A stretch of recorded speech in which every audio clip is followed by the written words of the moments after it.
Hello friends, કેમ છો? બધા મજામાં હશો? તો આજે ફરી જ એક નવી રેસીપી લઈને આવ્યા છે. આજે મેં બનાવી છે શિયાળામાં ખવાય એવી ખૂબ જ ટેસ્ટી એવી ચટણી ને બધાની ભાવતી પાક્કું કોઠું આવે છે. પાક્કા કોઠાની ચટણી મેં બનાવી છે.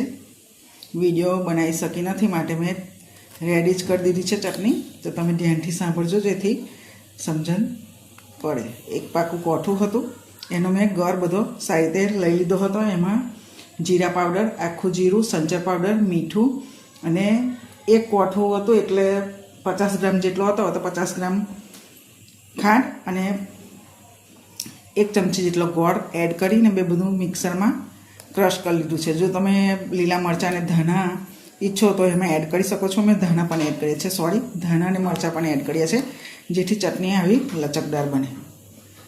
આનો ઉપયોગ તમે ફરસાણ કે કોઈ પણ સાથે કરી શકો છો ને ડેલી યુઝમાં પણ ઉપયોગ થાય છે. તો આ સિઝનમાં ખૂબ જ પાકા કોઠા મળતા હોય છે મિત્રો. તો તમે પણ આવી રીતે બનાવો પાકા કોઠાની ચટણી. Thank you for watching video.